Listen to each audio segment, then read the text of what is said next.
అమృత్ పథకం ద్వారా నగరానికి మహర్దశ వచ్చిందని రాజమహేంద్రవరం సిటీ ఎమ్మెల్యే ఆదిరెడ్డి శ్రీనివాస్ వాసు అన్నారు. అమృత్ పథకం 2.0లో నగర అభివృద్ధి కోసం 135 కోట్ల రూపాయలు మంజూరయ్యాయని వెల్లడించారు. స్థానిక తిలక్ రోడ్లోని రెడ్డిస్ కన్వెన్షన్ హాల్లో ఏర్పాటు చేసిన మీడియా సమావేశంలో ఆయన మాట్లాడారు. మహాశివరాత్రిని పురస్కరించుకుని రానున్న పుష్కరాల నేపథ్యంలో తాము చేపట్టిన ఏఐ టెక్నాలజీ, క్రౌడ్ మేనేజ్మెంట్ వ్యవస్థలు మంచి ఫలితాలు ఇచ్చాయని, వీటిని ట్రయల్ రన్గా చేపట్టామని అన్నారు. మహాశివరాత్రి సందర్భంగా భక్తుల ఇబ్బందులు లేకుండా గోదావరి స్నానాలు చేసి ఆయా దేవాలయాల్లో స్వామివారి దర్శనం సునాయాసంగా చేసుకున్నారని అన్నారు. మొట్టమొదటి ఏఐ కెమెరాలు, చైల్డ్ ట్యాగింగ్ టెక్నాలజీతో ఘాట్ రద్దీని రియల్ టైంలో మానిటరింగ్ చేసి పిల్లల ట్రేసింగ్ చేయడం జరిగిందని వివరించారు. ఇది ప్రారంభమేనని, తదుపరి పుష్కరాలకు రాజమండ్రిని అద్భుతంగా తీర్చిదిద్దుతామని అన్నారు. అమృత్ 2.0 క్రింద రాజమండ్రికి 135 కోట్ల రూపాయలు కేటాయించబడ్డాయని అన్నారు.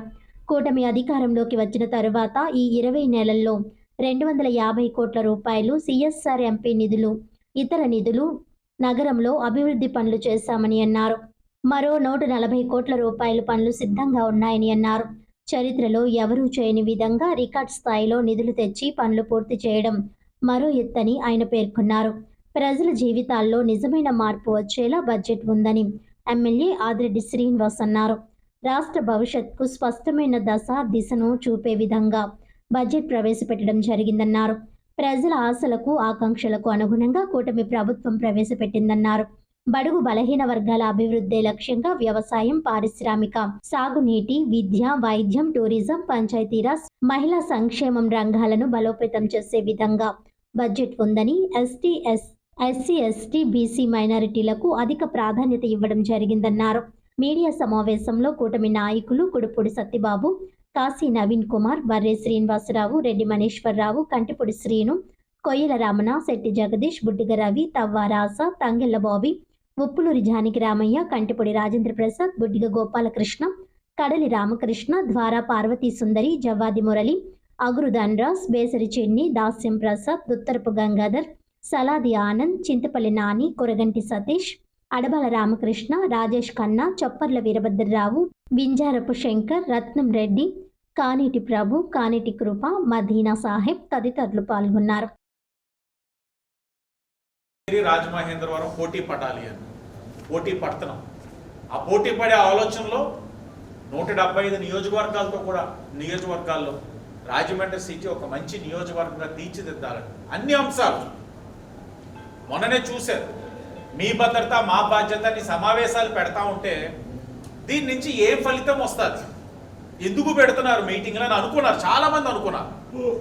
కానీ ఆ మీటింగులు పెట్టడం వల్ల సుమారు 20,000 మంది మహిళలతోటి మాట్లాడడం వల్ల ఎక్కడ బ్లాక్ స్పాట్స్ అన్నది మాకు తెలిసింది. బ్లాక్ స్పాట్స్లో లైటింగ్ ఎందుకు లేదు, ఎందుకు లైట్లు అమర్చలేకపోతా ఉన్నారు, కారణాలు ఏంటి అన్నీ కూడా అవగాహన చేసుకొని మొన్ననే సుమారు 65 లక్షలు అంటే సుమారు 1245 లైట్లు, అవి 30 వాట్స్ నుంచి 45, 60 వాట్స్, 120 వాట్స్, 10వ వార్డు లైట్లు వేసిన తర్వాత మా వాళ్ళు చెప్తా ఉన్నారు నాయకులు, చీకటిగా ఉంటే అక్కడ ఆకతాయిలకి అడ్డా, ఇప్పుడు లైట్లు వేసిన తర్వాత వాళ్ళు ఇంకో చోటకి వెళ్ళాలి. వాళ్ళు ఎక్కడికి వెళ్తారో ముందే తెలుస్తూ ఉంది మాకు, ఎందుకంటే ఇన్ని మీటింగ్లు పెట్టినప్పుడు అక్కడ కూడా లైటింగ్ వేసాం. అలా తవిరి నేను అంటా ఉంటాను. అయితే వాళ్ళు చేసే ఆకతాయితనం మానేయాలి, లేకపోతే లోపలికి వెళ్ళిపోవాలి. లా అండ్ ఆర్డర్ పరంగా కూడా ఈరోజు కూటమి మా నాయకులందరికీ మనస్ఫూర్తిగా అభినందనలు తెలియజేస్తాం. ఎందుకంటే రాజకీయంలో ఉన్నప్పుడు మోమాటాలు ఉంటాయి. తప్పు చేసిన వారు ఎప్పుడు కూడా మెడలో బోర్డు వేసుకొని తిరగడం, నేను తప్పు చేస్తున్నాను, ఈ నెలలో తప్పు చేయబోతున్నాను, నేను చేస్తానని చెప్పడం. తప్పు చేసింది ఓహో ఇది చేసేయడానికి మనకు తెలుస్తుంది. తెలిసిన తర్వాత అతని మీద చట్టపరంగా చర్యలు తీసుకుంటున్నప్పుడు రాజకీయంగా మోమాటాలు వస్తాయి. కానీ ఈ రోజు దాకా కూటమిలో ఉన్న తెలుగుదేశం, బీజేపీ, జనసేన ఏనాడు కూడా తప్పు చేసిన వాడిని వెనకేసుకో రాకపోగా మీరు చర్యలు తీసుకోండి, మా సంపూర్ణమైన మద్దతు ఉంటుందని ఈరోజు నాయకుడిగా నన్ను ముందుకు నడిపిస్తాము. అందుకే లా అండ్ ఆర్డర్ పరంగా ఈరోజు అన్ని చర్యలు తీసుకోబోతాము. మహిళలకు సురక్షితమైన నగరంగా తీర్చిదిద్దబోతాము.